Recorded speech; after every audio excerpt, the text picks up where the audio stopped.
আসসালামু আলাইকুম প্রিয় ফুটবল ফ্যান্স। মূলত পর্তুগালকে নিয়ে আজকে আলোচনা, ক্রিস্টিয়ানো রোনালদোর পর্তুগালকে নিয়ে কথাবার্তা চলবে এবং একই সঙ্গে বিশ্বকাপে তাদের সম্ভাবনা, স্কোয়াড ডেপথ, কোচের ট্যাকটিক্স, অনেক কিছু নিয়ে কথাবার্তা বলবো। তবে শুরুতেই এলিফ্যান্ট ইন দ্য রুম অর্থাৎ সবচেয়ে গুরুত্বপূর্ণ বিষয়টা অ্যাড্রেস করে নিচ্ছি।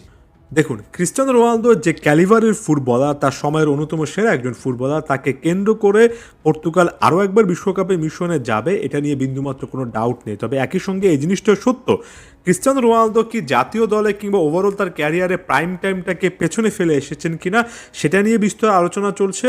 বিশ্বকাপের আগে সর্বশেষ ফ্রেন্ডলি ম্যাচগুলোতে তার পারফরমেন্সকে ঘিরে অনেক বেশি করে এই আলোচনাটা আসলে বাড়িয়ে দিয়েছে এবং সব কিছু মিলিয়ে রোনালদো ছাড়া পর্তুগাল কি ভালো একটা টিম কিনে, বেটার একটা টিম কিনে, এটা নিয়ে আপনি বিতর্ক শুরু করতেই পারেন।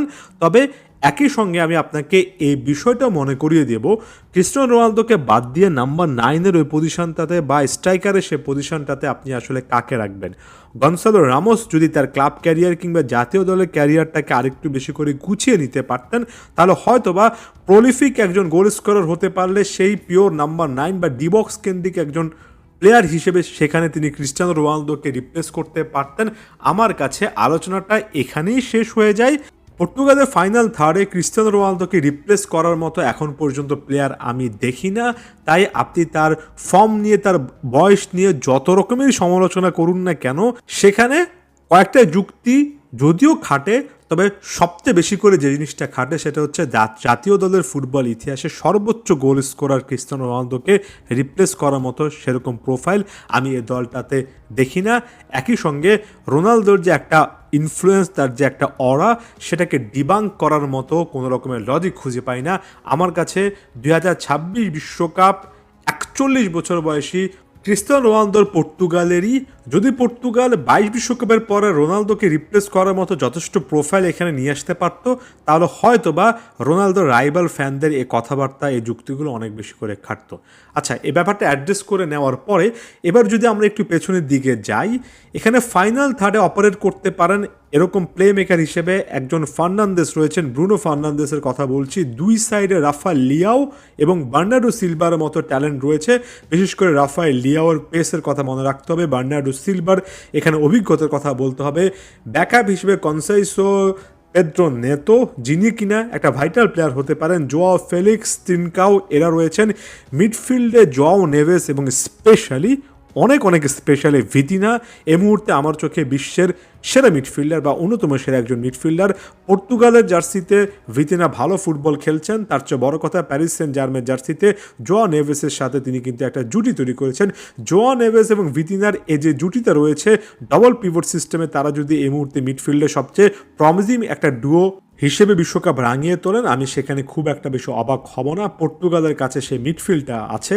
জোয়া নেভেস, ভিতিনার সামনে Bruno Fernandes, Pedro Neto, Bernardo Silva, সব মিলে কম্প্যাক্ট একটা set up midfield to final থার্ডে কিন্তু দেখতে পাচ্ছি এবং সেটার সাথে একেবারে মানানসই একটা ফুলব্যাক ডুও। এক সাইডে Nuno Mendes, inform Nuno Mendes, অন্য সাইডে নেলসন সেমেদো কিংবা মাথিয়াস নুনেস বা ডিয়েগো ডালোটের মতো অপশান।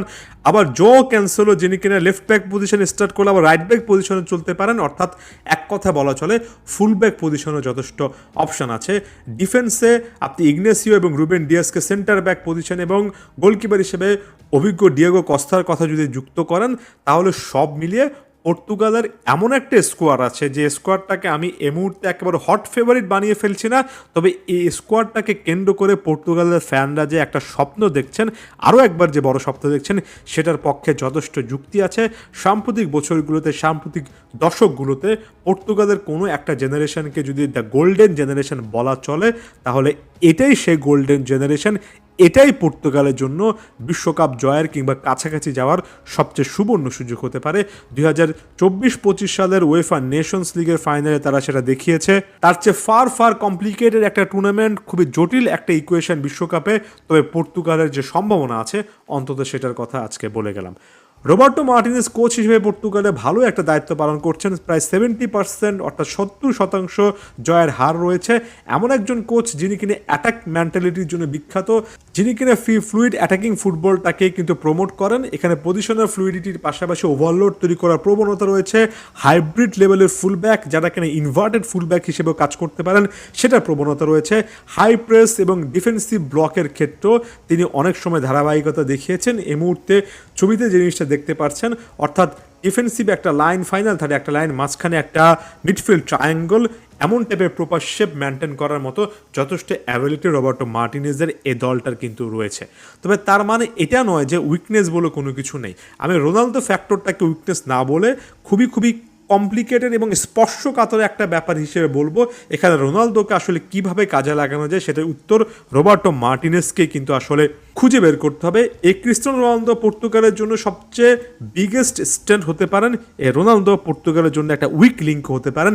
কোচ এবং টিম এবং রোনালদো নিজেকে কিভাবে ইনফ্লুয়েন্স করবেন সেটার দিকে তাকিয়ে থাকছি। একই সঙ্গে আরও একটা পয়েন্ট না বললে নয়, পর্তুগালের কাছে এমন একটা স্কোয়াড আছে যে স্কোয়াডটাকে একটা টিম হিসেবে খেলিয়ে সবচেয়ে বেস্ট স্পিরিটেড একটা ফরম্যাট বের করাটা অনেক সময় ওভার কমপ্লিকেটেড বলে মনে হতে পারে। অর্থাৎ ট্যাকটিক্যাল ফ্লেক্সিবিলিটি খুঁজতে গিয়ে কোচ যদি সব কিছুকে গুলিয়ে ফেলেন, তাহলে সেখানে খুব একটা বেশি অবাক হওয়ার ব্যাপার থাকবে না। এলিট প্লেয়ার থাকলে এলিট প্লেয়ারদেরকে ম্যানেজ করার জন্য পারফেক্ট একটা সিস্টেম দরকার। সেই টাইপের কেমিস্ট্রি এ দলটার মধ্যে তৈরি হয়েছে কিনা, বিশেষ করে নকআউট স্টেজের চাপটায় এ দলটা নিতে পারবে কিনা, সেটা একটা বড় রকমের টেস্ট, রীতিমতো এসিড টেস্ট এ দলটার জন্য হতে পারে। তবে সেটা যাই হোক, পর্তুগালের এই গোল্ডেন জেনারেশনকে কেন্দ্র করে ফ্যানদের যে একটা বড় রকমের আকাঙ্ক্ষা রয়েছে, সেটার পেছনে যে একটা যৌক্তিকতা রয়েছে সেটাও বললাম। আলাদা করে আমি ফেভারিট, হট ফেভারিট এমন টাইপের তত্ত্বের দিকে গেলাম না। কঙ্গোর বিপক্ষে ম্যাচ রয়েছে, উজবেকিস্তানের বিপক্ষে ম্যাচ রয়েছে, তবে আমার কাছে কলম্বিয়ার বিপক্ষে ম্যাচে একটা বড় রকমের পরীক্ষা পর্তুগালের হয়ে যাবে। সেখানে ক্লিয়ারলি আরও অনেক কিছু বোঝা যাবে বলে মনে হয়। ধন্যবাদ সবাইকে।